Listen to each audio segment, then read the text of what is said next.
Olá, amigas e amigos do Pensar, aqui no canal do Madureira. Vamos agora para o nosso terceiro episódio de Mega Tendências, essa parceria que a gente está fazendo lá com a Academia CEO do Antônio Maciel Neto, esse grande executivo brasileiro. E nós já falamos de China, falamos de gestão, e hoje, Maciel, bom dia, boa noite, boa tarde, será que só... vamos falar de quê? Hoje nós vamos falar de meio ambiente, né, que está dentro do tema da sustentabilidade, né, uma mega tendência fortíssima. Pensata, especial Mega Tendências. Bom, Maciel, então, essa questão do meio ambiente, que eu acho que é prioridade zero hoje na agenda mundial, como é que você coloca, né, do ponto de vista de você, da sua experiência de executivo, CEO, e até de cidadão também, né, interessado nos rumos da sociedade, como é que você coloca essa questão aí para o pessoal que nos acompanha?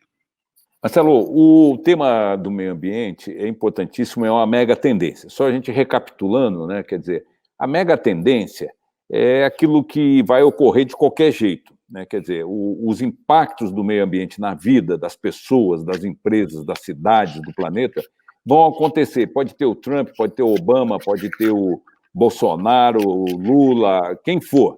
Ele vai independer da política, vai independer de muitas coisas, da tecnologia, se é nanotecnologia, se é computação quântica. O tema do meio ambiente vai ser muitíssimo importante. Então, uma tendência, uma mega tendência é uma coisa que está acontecendo, que vai continuar acontecendo e que vai se intensificar, né? Então, isso não tem dúvida nenhuma que o meio ambiente é esse ponto. Nós não vamos discutir hoje aqui por que está acontecendo isso assim em profundidade. Tem gente que acha que a Terra está se aproximando do Sol, mais, uma pequena variação, que isso ocorre de 100 em 100 anos. Tem um monte de coisa que pode explicar. O fato é que nós estamos atacando fortemente a camada de ozônio, tem muito carbono na atmosfera, tá certo? Isso não tem dúvida nenhuma. Mas o grande indicador que nós temos um problema são as mudanças climáticas, né? Quer dizer, as mudanças climáticas estão aí. É tsunami onde nunca teve tsunami, são enchentes. Lá no sul da França, meses atrás, em um dia choveu o que não chovia em 3 meses, 2 meses. São terremotos, maremotos, secas profundas, temas, o Rio Grande do Sul agora está numa seca tremenda aqui, enquanto que em outros lugares está chovendo muito. Então, mudou muito.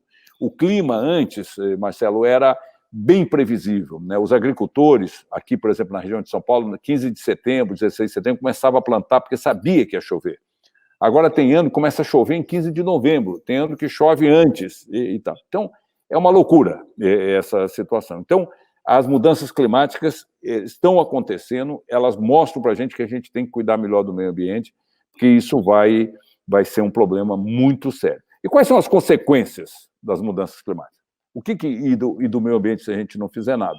Tem alagamento, destrói os negócios, destrói as cidades, aumenta a pobreza, tem uma série de questões importantes. Maciel, então você acha que a próxima crise planetária ela pode advir, ter origem no meio ambiente, é isso? Eu acho que tem muita gente estudando isso, Marcelo, porque as mudanças climáticas estão preocupando cada vez mais, né? Nós tivemos agora essa mega crise do coronavírus, que é uma crise planetária, em tudo quanto é lugar, né? Tudo mais ou menos ao mesmo tempo, não tem um culpado especificamente, não tem que provocou, isso vai ser muita discussão no futuro de onde que veio isso, da China, de Wuhan, do laboratório, mas o fato é que você tem uma crise planetária. As mudanças climáticas estão provocando crises regionais. Tem um tsunami num lugar, tem um maremoto em outro lugar, tem uma seca em outro lugar, tem chuva em outro lugar e tal. Isso está fazendo, mas as coisas estão evoluindo, as geleiras estão secando, tem um monte de coisa acontecendo. Em determinado momento, isso pode ser uma crise planetária, pode acontecer tudo ao mesmo tempo. E é muito importante, às vezes, a gente ter, Marcelo, quando a gente fala de meio ambiente, a gente fala em 1%, 0,5% de aquecimento global, 2%.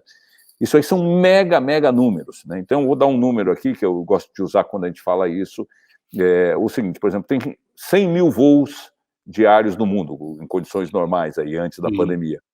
Se tiver acidente com 1%, são 1.000 acidentes por dia, né? Então, esse negócio de 1% depende da base, né? Claro. Então, você ter 2% de chance de aquecimento global, isso tem um impacto monumental. A gente precisa tomar cuidado com esse 1%, 2% e tal. Então, realmente, não quero ser alarmista, mas que as mudanças climáticas estão caminhando para ser um problema muito sério, não tem dúvida nenhuma. E dessa forma, as pessoas precisam cuidar do meio ambiente. As cidades, né? As pessoas, os estados, questão de sobrevivência. Não é só gostar de ser green, é sobrevivência do planeta. Inclusive, Maciel, pelo que eu tenho lido e estudado, essas desordens, esse desarranjo, não faz parte, digamos assim, do cronograma natural. É resultado realmente da intervenção do homem, né, da nossa espécie, seja em atitudes coletivas, né, colaborativas, né, de trabalho e tal, não que tenha uma intenção, mas são consequências, como de atitudes individuais, mas o resultado, assim, é razão direta da interferência da nossa espécie no nosso ambiente de convívio, né?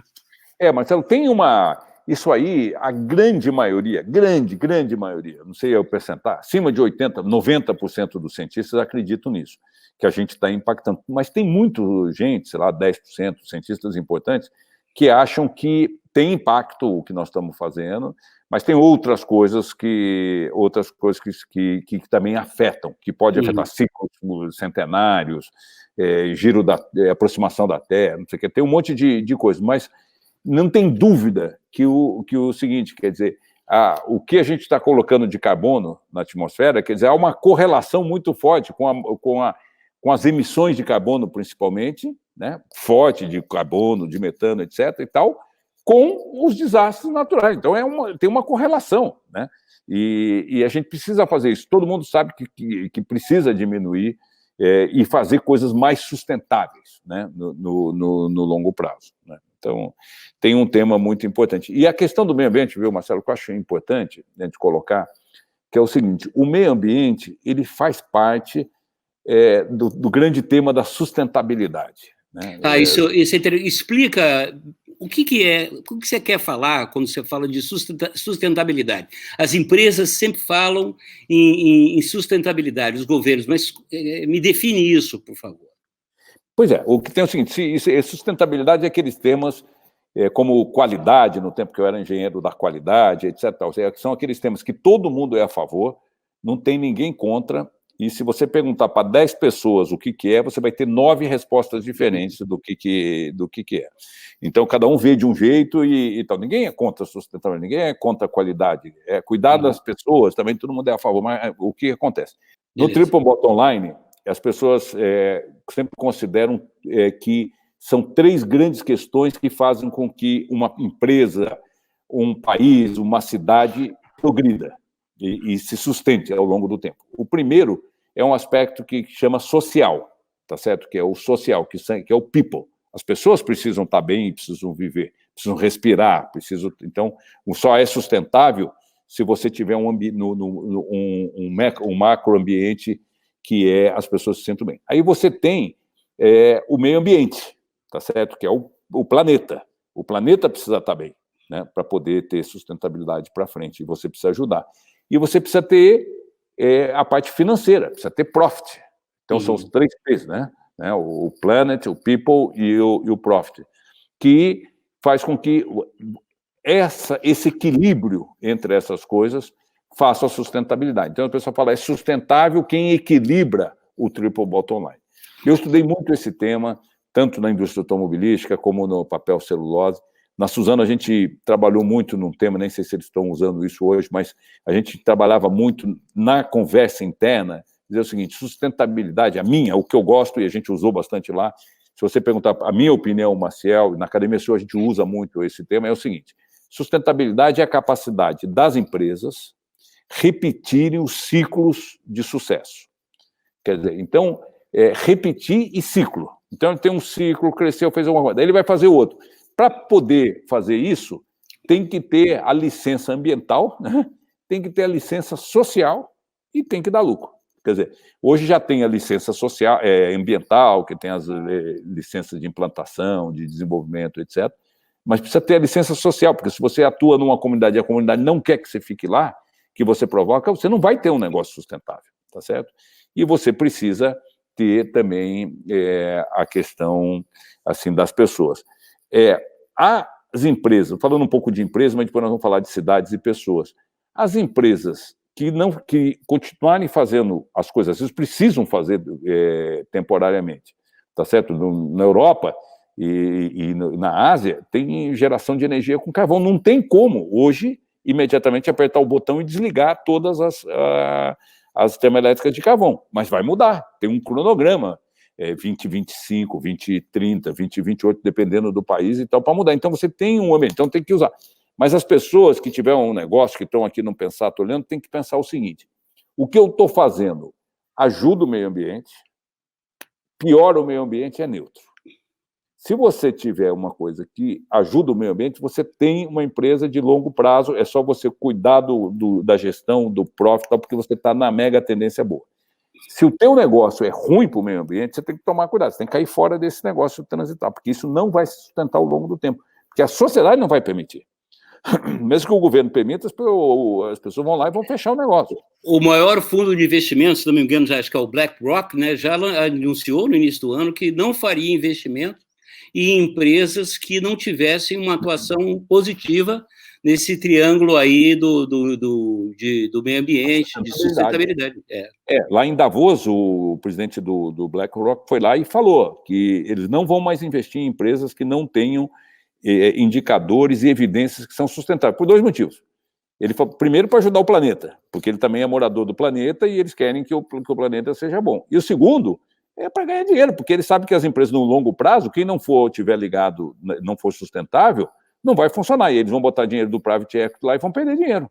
Não vai ter isso. Então, são dois motivos, né? Embora sempre é a questão social. Então, a capacidade de ciclos, de você fazer ciclos importantes. E para você fazer o ciclo, você tem que estar do lado do meio ambiente, você tem que cuidar do social e você tem que cuidar que a empresa tenha lucro, né? Então, esse aqui é um ponto muito importante. E tem um tema, sabe, Marcelo, importante, que é o seguinte, que as pessoas falam o seguinte, e já deve ter várias pessoas aqui na Pensata pensando nisso.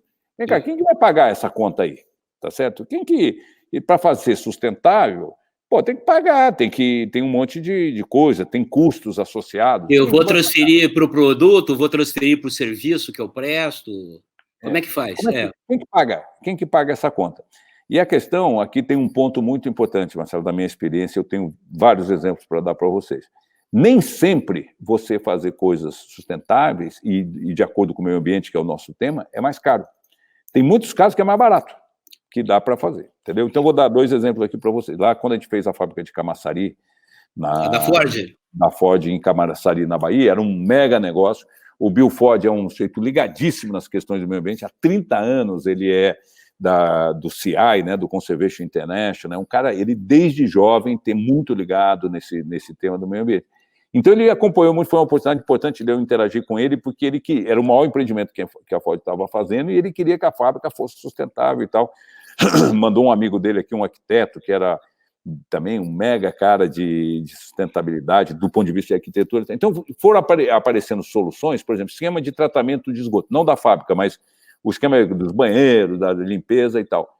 Tinha um mega investimento para fazer o tratamento de esgoto. A gente adotou lá, como tinha espaço, o esquema chinês, né, antigo, das pedras, que vai caindo, né? Aí tinha até a topografia adequada, um monte de pedra, aquilo vai passando, então chega lá na frente, você pode beber a água potável e tal. Um sistema muito mais barato do que o sistema tradicional, de areadores, que gasta energia, etc.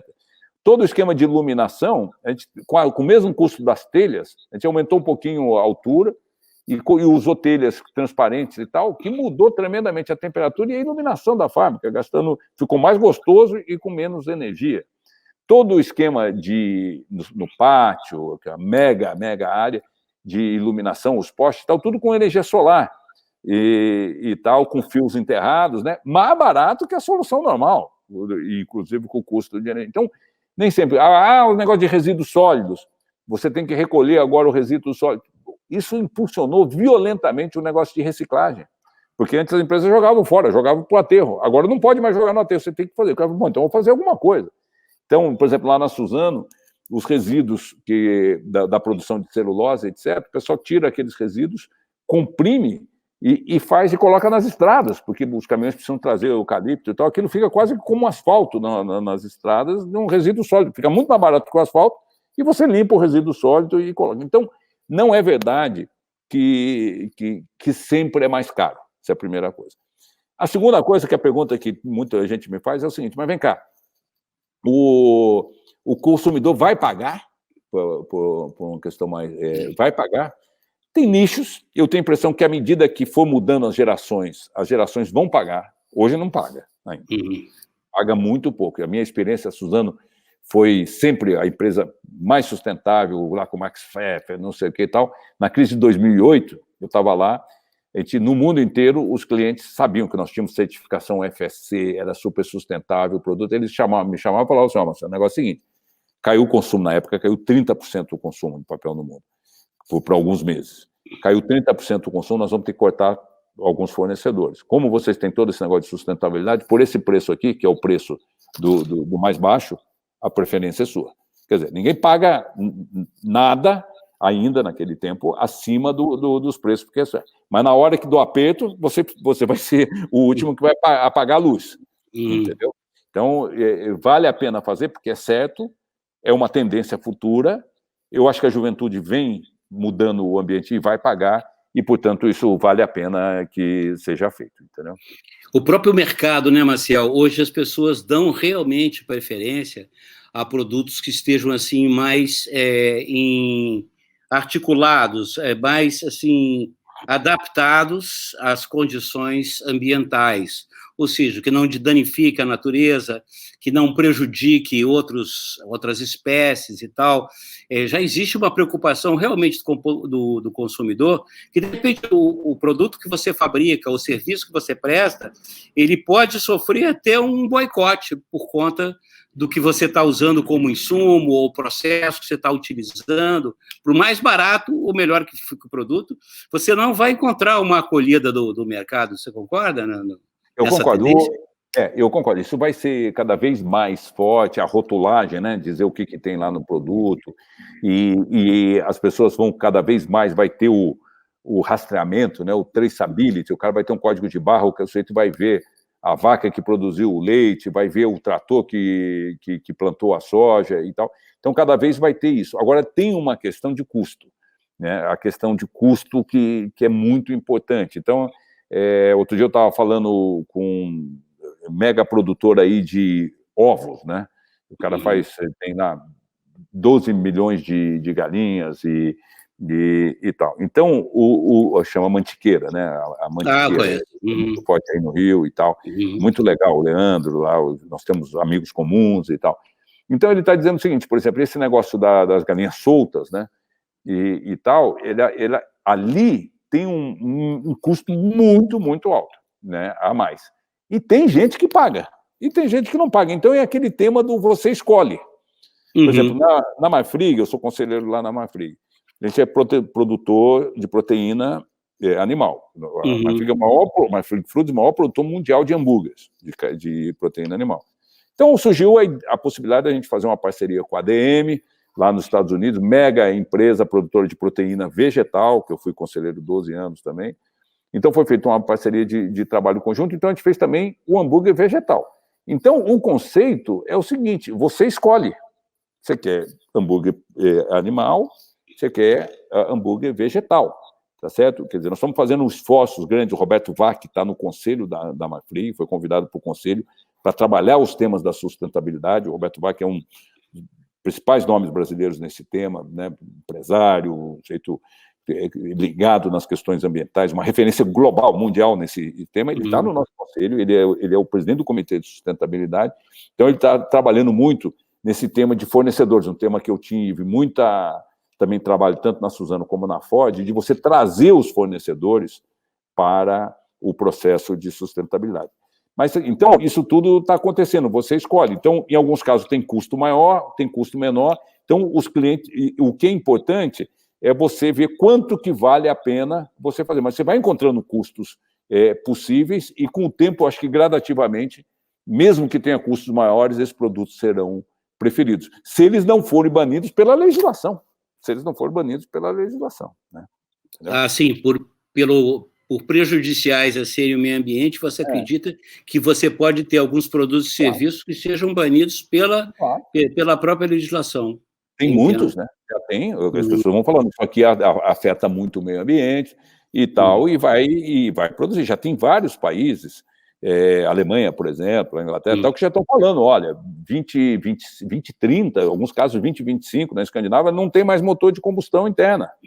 Não tem mais combustão interna, ou vai ter que ser elétrico ou com outras fontes de energia, né?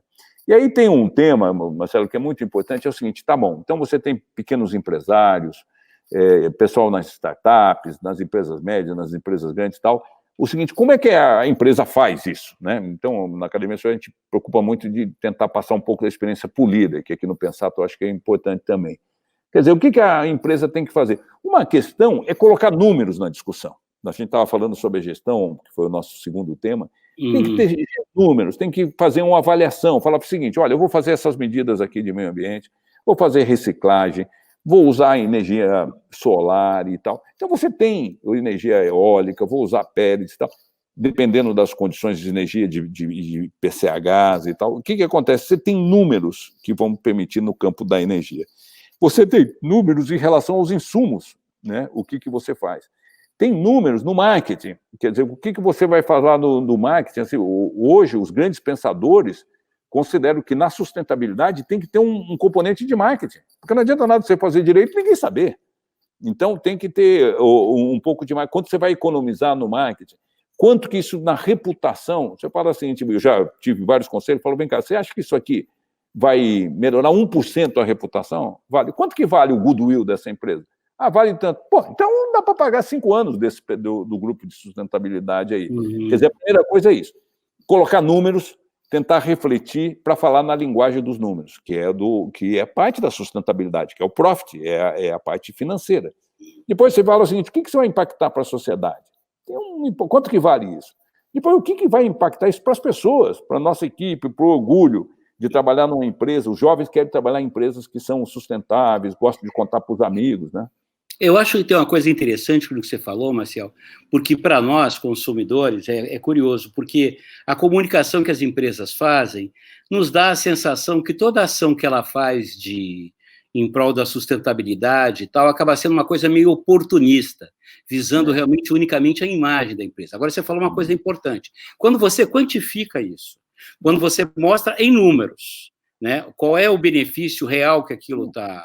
Eu acho que essa parte, o marketing está falhando, eu digo isso porque eu trabalho com isso, né? Há uma falha das empresas comunicarem à sociedade. Olha só, nós não somos nem boazinhas nem mauzinhas, nós temos um papel na sociedade que inclusive, remunerar os nossos acionistas e também os nossos stockholders, quer dizer, toda a empresa depende da sociedade, a sociedade depende da empresa, nós estamos prestando contas. Estão prestando contas aqui. Então, esse aspecto de você mostrar, olha, nós temos uma política de sustentabilidade e mostrar numericamente isso, quantitativamente isso, o que você está fazendo. Né? Não só preocupar com a questão da imagem, eu acho. Assim. Não, exato. Então, você faz. Então, por exemplo, essa semana, uma grande empresa do agronegócio, que eu acompanho e tal, eles me disseram o seguinte, a gente conversou muito sobre esse tema de sustentabilidade, eles são parceiros nossos na academia, CEO e tal, e eu falei para eles, olha, energia é um tema importante, você quer ser mais sustentável e tal, e energia você vai ganhar dinheiro, certeza, fazendo coisa. Então eles começaram a estudar solar e tal, e um pouco de eólica. Pô, tem financiamento, os custos despencaram assim, ao longo do tempo que as tecnologias melhoraram, eles foram vendo em 3 anos, 4 anos, por exemplo, painéis solares tal, que duram 25 anos, em 3, 4 anos estão pagos, 5 anos, tem financiamento, os caras têm financiamento hoje, do que você paga de energia, você paga no financiamento, não muda nada, só que dali para frente você tem a sequência. Mas eu só dar um exemplo, eles têm rotas de caminhões distribuindo alimentação, buscando coisa no campo, etc. e tal. Então, eles botaram um grupo de pessoas para pensar nas rotas, para reduzir custo de energia, de combustível e para emitir menos. Eles acharam números incríveis usando modelagem de rota. No lugar de um caminhão vai lá e busca para cá, e tal, cada um, não sei o que, as coisas que eles usavam há muito tempo, foi crescendo, foi ficando. Eles fizeram as rotas, né? Outro dia eu vi que nos Estados Unidos tem empresas dessas de entrega e tal, que só fazem curva para a esquerda, vão sempre fazendo coisa para a esquerda, porque sempre vai ganhar tempo, e mesmo que tenha um pouquinho mais longo, vai chegar primeiro e vai ter menos paradas e tal. Você lembra, Marcel? A gente estudava isso na escola de engenharia com pesquisa operacional, estava ainda engatinhando, né? E hoje você tem softwares para fazer isso. Então, o que os caras fizeram? Eles me ligaram esses dias para dizer, olha, nós vamos reduzir 20% do nosso consumo de energia. Eles começaram com a emissão. Mas para reduzir 20% tem que consumir menos. Um valor que pagou 5 anos da equipe de sustentabilidade. Que eles falam, vamos colocar mais 2 caras aqui para ver se a gente faz outros projetos agora na área de tratamento de esgoto, vamos fazer um projeto na área de reciclagem, né? Na área de utilização de resíduos, porque isso eles estão vendo que dá dinheiro. Então, na empresa, primeiro é isso, incluir isso na estratégia. Colocar isso como valor sincero, do coração. Porque se a empresa não acredita nisso, não adianta. Vai ficar, quer dizer, colocar... Você quer atrair jovens talentos? Tem que ser sustentável. O talento top, ele vai sempre escolheu e vai continuar escolhendo aonde trabalhar. Quer dizer, o talento top, que sempre escolheu aonde vai trabalhar e vai continuar escolhendo, ele vai querer trabalhar em empresas sustentáveis. Uma outra coisa importante, Marcelo, que agora serve já... caminhando aí por uma recomendação final, é a questão da educação. Isso vale nas cidades, vale nas empresas, vale nas residências, nas famílias. Esse tema da questão ambiental está sendo já bastante ensinado nas escolas, mas precisa ser muito reforçado para mostrar a verdade, não é induzir, é mostrar a verdade, mostrar o que acontece com a emissão. O tema da floresta plantada, né, que eu trabalhei bastante tempo.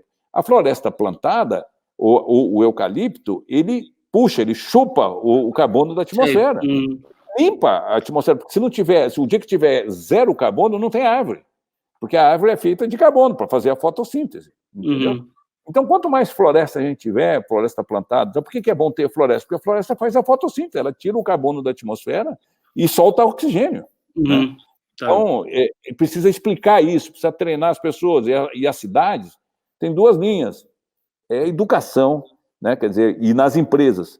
Hoje, com online, educação ambiental, é um negócio lúdico, legal e tal, para as pessoas entenderem os números, entenderem que essa questão é uma questão muito importante para o planeta é a nossa casa e tal, para fazer. As cidades têm que incentivar a reciclagem e tal, e as cidades, o poder público pode punir o que as empresas não podem fazer, de realmente tirar do negócio, eliminar as práticas não sustentáveis. As mudanças climáticas estão acontecendo violentamente, pode ser uma mega crise, não é só do ponto de vista de ameaça, é uma coisa certa para a gente fazer, e por isso que o meio ambiente é uma mega tendência e tem que estar aqui no Pensar. Uma observação sua que eu queria sublinhar, Marcel, que eu achei super interessante, que acho que estava meio subjacente, né? Que é a gente acabar com essa nossa cultura do desperdício, né? Que a gente pratica em casa, pratica na cidade e pratica no trabalho. Né? Em qualquer atividade produtiva, se você se der conta, a gente tem uma atitude, principalmente aqui nós latinos, dispersiva e de desperdício. Né? A gente tem que ter realmente aquela coisa, começa assim, só vou botar no prato que eu vou comer, né? Começa por aí. Começa por isso. E você também conversar, por exemplo, água. A água quando a gente fala de meio ambiente, a água é energia e água. A água é uma coisa... É um bem finito e, cara, esse negócio de ligar o chuveiro e deixar ficar lá tocando a água caindo lá... É um lugar eu vejo na rua, às vezes eu paro o carro e converso com a pessoa limpando a calçada com esguicho e tal, no lugar de pegar uma vassoura e tirar, usa um esguicho de água. Usa água para esfregar. E a pessoa, ela fala ali, eu já várias vezes eu peguei só para testar e falei, olha, pessoal, você não acha que e tal? A pessoa leva um susto, fala, ninguém acha ruim, fala, puta, é mesmo, né? Porque alguém falou, a filha falou, o tio falou, ele já viu na televisão, mas tem que ter, por isso que eu falo do treinamento, na televisão uma mensagenzinha, olha, porra, a campanha, vamos reduzir o consumo de água, não é só quando falta água, né?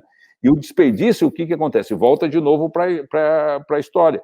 O desperdício, ele faz mal para o planeta e faz mal para o teu bolso, né? Claro. Então, faz mal para o bolso também. Né? Maciel, sobre esse nosso assunto, eu vi que você, como sempre, um cara, pô, a vasta cultura já escolheu 3 livros, do qual só conhecia um. Eu vou recomendar esse, como você está falando, eu acho muito importante essa educação. Eu não sei se você conhece esse livro chamado 10 bilhões, do Stephen Ammon, é um inglês, que acho que é da universidade, ele é Oxford, enfim. Ele é um estudo de demografia, mas você sabe, nós como somos engenheiros, né, ele é muito básico, mas ele mostra, é uma coisa muito simples. 10 bilhões é, teoricamente, a capacidade do planeta de populacional, da nossa espécie. Nós já estamos com quase 8 bilhões, né? Quando a gente nasceu, nós somos praticamente da mesma idade, a população do planeta era 3,5 bilhões de habitantes. Nesses 60 anos aí que rolaram, a gente mais que dobrou a quantidade de habitantes do planeta. E, segundo os estudos, 10 bilhões é a capacidade total.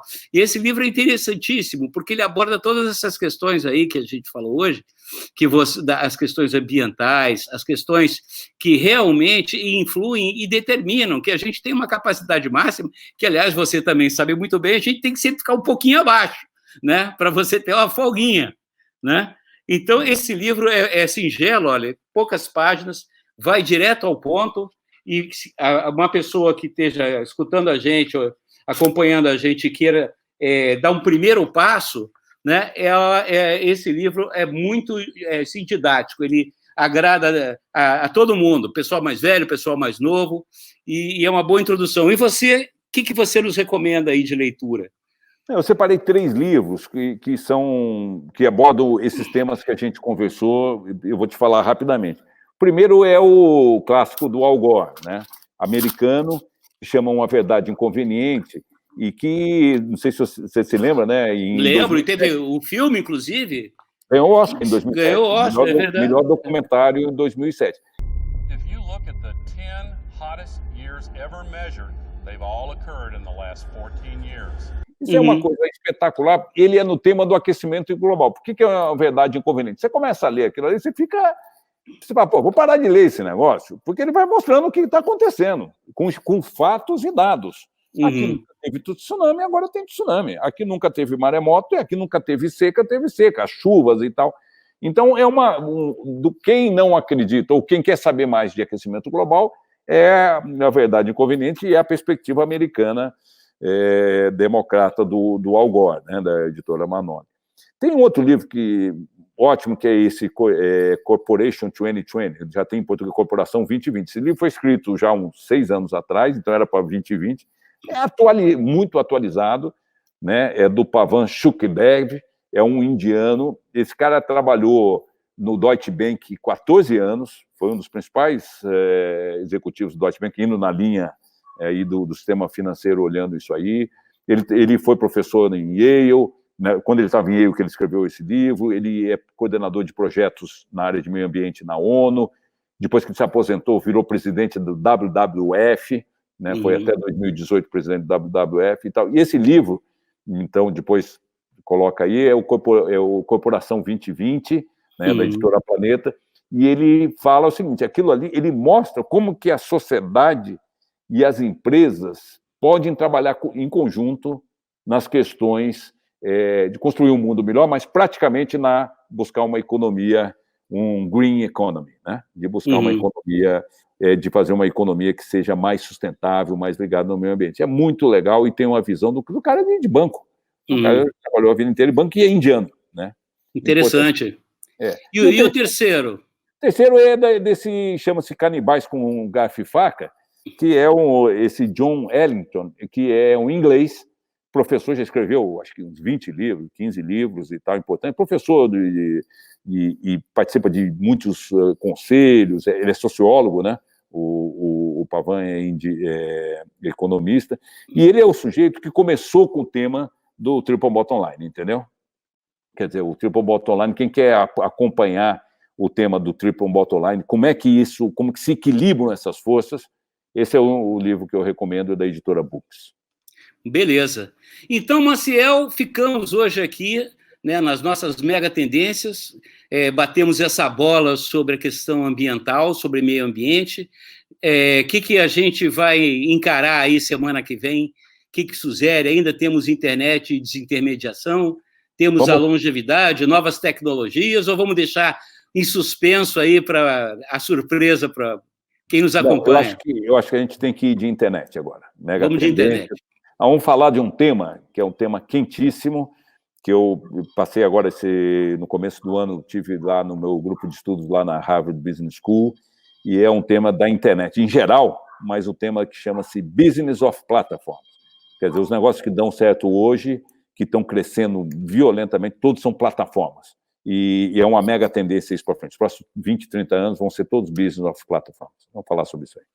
Ok, então a gente se encontra aqui semana que vem no Pensata e recomendando ao pessoal assinar o canal do Madureira, dar o seu like e tal, e visitar também lá a Academia CEO, o canal da Academia CEO, se informar lá, que você tem lá uma fonte quase que inesgotável de informação sobre gestão, sobre empresa, enfim, vale a pena dar uma passada lá.